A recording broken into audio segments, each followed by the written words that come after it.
Bine ne-am regăsit, dragi prieteni! Ieri Ucraina ne-a demonstrat, ne-a arătat tuturor cum se distruge un imperiu. Ucrainenii au atacat mai multe rafinării de petrol, mai multe terminale de petrol și au distrus mai multe obiective rusești, între care 3 avioane, 3 aeronave și mai multe sisteme de apărare antiaeriană rusești.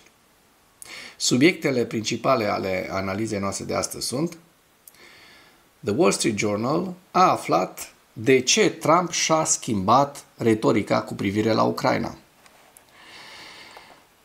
Președintea Comisiei Europene a promis doborârea avioanelor rusești care încalcă spațiul aerian al țărilor NATO. Forțele de apărare ucrainene au doborât un avion rusesc Su-34 care ataca Zaporojie.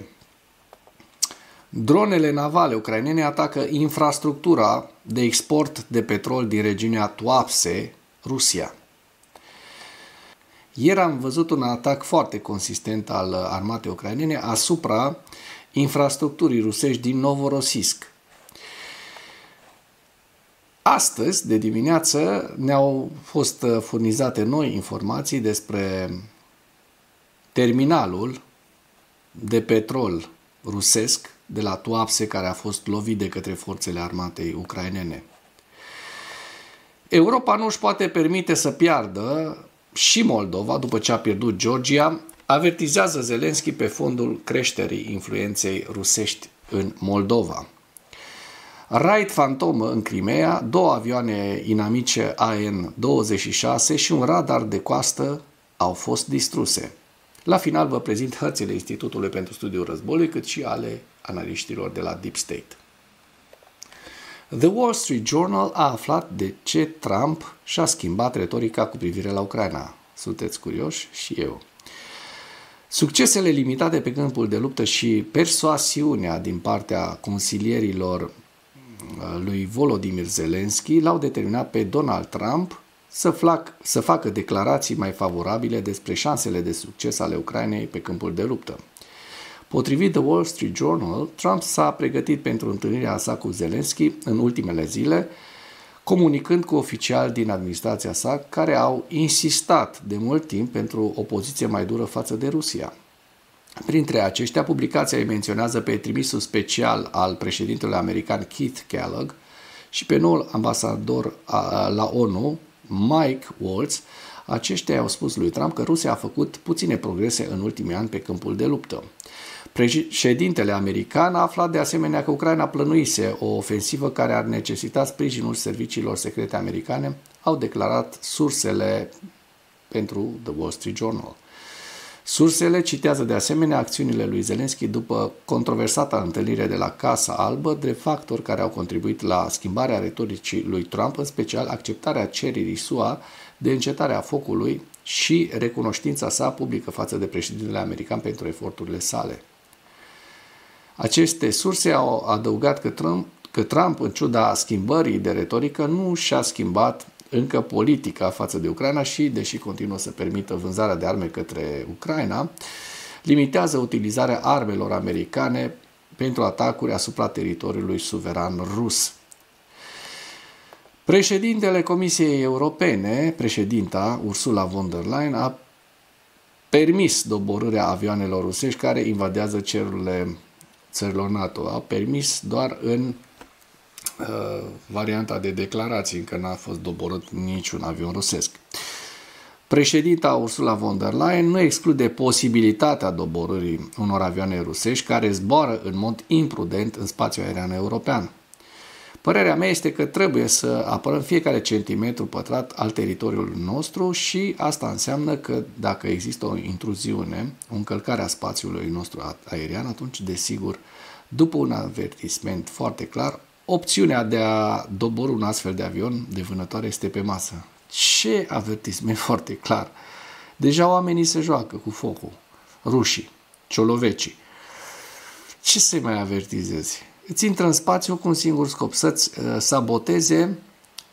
saboteze imaginea ca alianță, ca putere și să râdă de tine, să dea apă la moară propagandei, da? Care funcționează foarte bine, de spălarea creierelor a milioane și milioane de europeni care mănâncă de dimineața până seara la fiecare masă rahat rusesc. Forțele de apărare ucrainene au doborât un avion rusesc Su-34 care a atacat Zaporojie. Forțele aeriene ucrainene au raportat că au distrus un avion de vânătoare bombardament rusesc Su-34 care efectua atacuri asupra Zaporojie. Un S-34 inamic a fost doborât. S-a întâmplat în jurul orei 4 dimineața în direcția Zaporojie. Potrivit forțelor aeriene ucrainene, acest Su-34 a efectuat atacuri teroriste asupra orașului Zaporojie folosind bombe aeriene ghidate. Doamne ajută la cât mai multe astfel de avioane rusești doborâte, pentru că ele aduc moarte și trag asupra obiectivelor civile ucrainene. Dronele navale ucrainene atacă infrastructura de export de petrol din regiunea Tuapse, Rusia. Asta s-a întâmplat de puțin timp. Dronele navale ucrainene de tip Magura V au atacat pentru prima dată infrastructura rusească de export de petrol din portul Tuapse, din Marea Neagră. Potrivit Bloomberg, porturile rusești au suspendat transporturile de petrol după ce au primit un avertisment despre un atac cu drone. Analiștii OSIN de la Saibor Boroșnio au analizat înregistrările video ale atacului asupra Tuapse. Păi, hai să vedem și noi despre ce e vorba în acest atac, să nu ne mai ținem așa curioși urmăritorii. Iată, între timp povestim, videoclipul arată momentul impactului, când drona a explodat la contactul cu structura, se aud pe fundal așa tirurile rusești care nu reușesc, iată, a intrat în această zonă și veți vedea imediat o ciupercă mare de fum. Portul Tuapse este una dintre principalele facilități pentru exporturile de petrol din sudul Rusiei. Daunele produse acolo ar putea perturba logistica aprovizionării și ar putea crește riscurile pentru transportul maritim din regiune. Da, iată, bum, ca bum, a explodat. Mai devreme, alarmă, sirenele. Mai devreme, astăzi, dronele au vizat și o rafinărie de petrol din orașul Salavat, la aproximativ 1400 de kilometri de granița cu Ucraina. Rafinăria, partea Gazprom, este cea mai mare uzină de prelucrare a petrolului din sudul Bașcorostanului. Da? Hai să vedem despre ce rafinărie vorbim. Ia uite, aici este Novorosiscu în flăcări, așa cum bine se poate observa. Arde. Război a ajuns și la ruși acasă. Da? A ajuns războiul și la rusnaci acasă. Au crezut ei că numai la ucraineni. Iată așa se falimentează Imperiul Răului. Da? Un articol pe care l-am publicat ieri pe blogul Animatura, o să-l las și link în comentarii. Și aici este vorba despre rafinăria Salavat. Da? Neftechim. Gazprom Salavat Neftechim arde. Așa se distruge un imperiu, lăsându-l fără resurse. Bun. Avem și imagini noi. Avem imagini noi din portul Tuapse. Ia uite ce se întâmplă în portul Tuapse. V-am arătat mai înainte imaginea.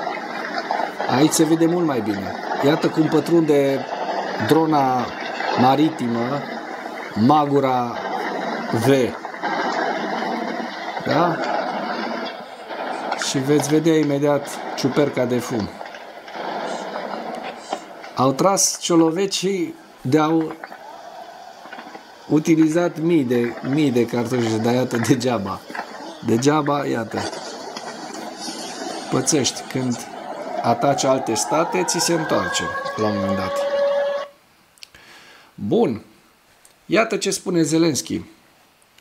Europa nu își poate permite să piardă și Moldova, după ce a pierdut Georgia, așa cum știm. Vorbind la adunarea generală a ONU din 24 septembrie, președintele Volodymyr Zelensky a îndemnat aliații occidentali să-și intensifice sprijinul pentru Republica Moldova pe fondul interferenței tot mai mari a Rusiei în politica sa internă. Moldova se pregătește pentru alegerile parlamentare, unde se așteaptă ca partidele pro-ruse să conteste partidul de guvernământ pro-european, Partidul Acțiunii și Solidarității PAS. Zelensky a comparat Moldova cu țări precum Georgia și Belarus, despre care a spus că au căzut sub influența Rusiei din cauza lipsei unei atenții internaționale susținute. Sub conducerea partidului aflat la guvernare, Visul Georgian, fondat de oligarhul Bidzina Ivanișvili, Tbilisi s-a apropiat de Rusia și a întârziat aderarea la Uniunea Europeană. Între timp, Belarus este condus de liderul pro-Kremlin Alexander Lukashenko de mai bine de 3 decenii. Georgia este dependentă de Rusia și de foarte mulți ani Belarus se îndreaptă spre o dependență față de Rusia, a spus Zelensky. Europa nu își poate permite să piardă și Moldova. Zelensky adăuga că sprijinirea Moldovei ar necesita investiții minime din partea Uniunii Europene, dar a avertizat că costul inacțiunii ar putea fi mult mai mare. Moldova se apără de interferența Rusiei, a declarat Zelensky. Uniunea Europeană trebuie să ajute Moldova acum cu finanțe și sprijin energetic, nu doar cu vorbe sau gesturi politice. Potrivit lui Zelensky, consolidarea sprijinului pentru Moldova este un pas crucial către protejarea stabilității generale a Europei. Bun, să sperăm că Moldova nu va cădea în plasa rușilor, pentru că atunci este game over pentru mai multe generații de acum încolo. Raid aerian al dronașilor ucraineni, raid fantomă în Crimea, 2 avioane inamice AN-26 și un radar de coastă rusești sunt distruse. Deci vă spuneam la începutul materialului că sunt mai multe aeronave rusești distruse astăzi. Iată, forțele speciale ale unității Fantoma, The Ghost, din cadrul Direcției Principale de Informație a Ministerului Apărării din Ucraina, au efectuat un nou raid asupra Crimeei ocupate de către Rusia. Acest lucru a fost relatat astăzi, 25 septembrie, pe canalul GUR de pe Telegram. După cum s-a raportat, de data aceasta, Prada Gauss au fost avioanele de transport militare rusești și radarele de coastă. Hai să vedem între timp. Comandanții unității speciale a GUR din cadrul Ministerului Apărării a Ucrainei Primary continuă eliminarea țintelor inamice de mare importanță de pe teritoriul Crimeei ocupate temporar. În timpul raidului asupra peninsulei, forțele speciale ale serviciilor secrete ucrainene, militare ucrainene, au incendiat 2 aeronave, vedeți în această imagine, de transport ale invadatorilor ruși AN-26 și au lovit de asemenea stația radar de suprafață a inamicului și radarul de coastă MR10M1. Și trecem la ziua 1310 a războiului din Ucraina.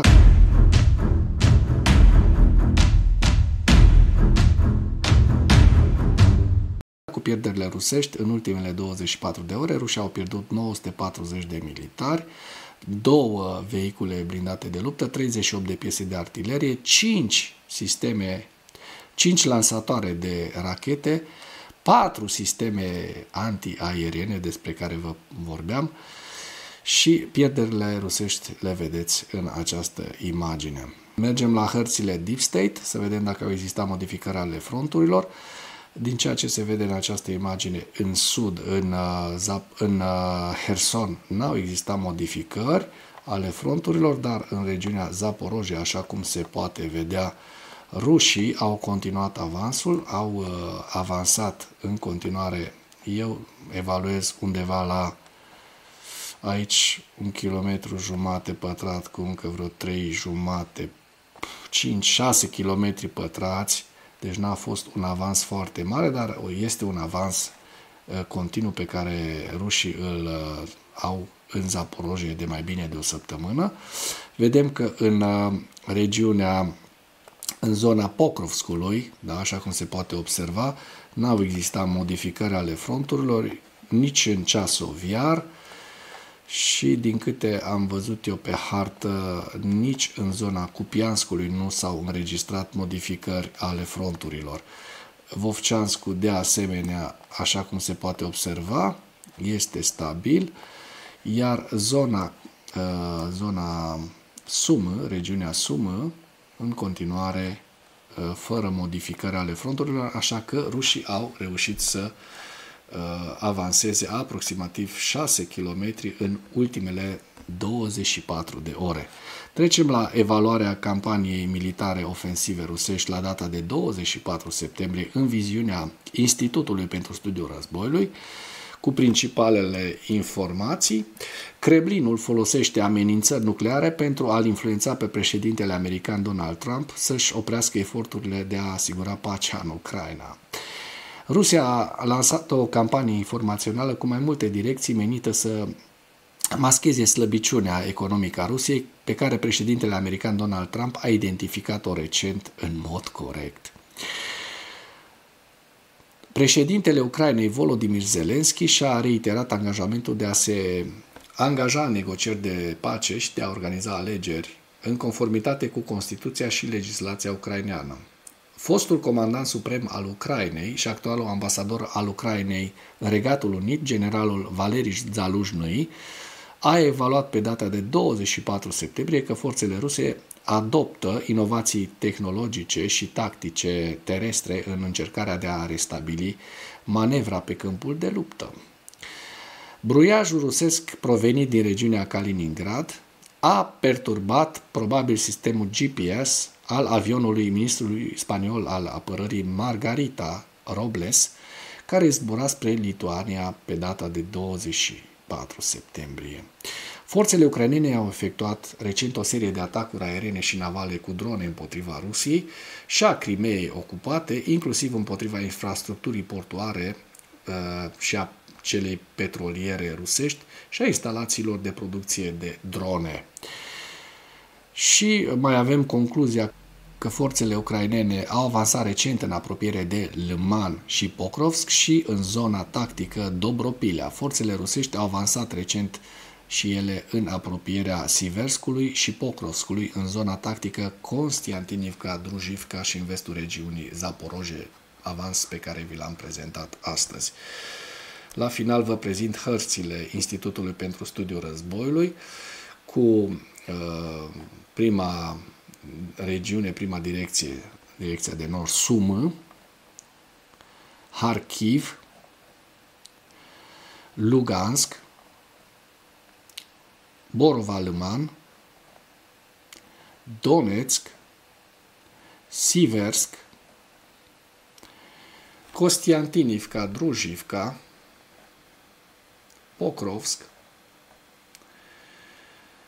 Pokrovsk și Mirnograd,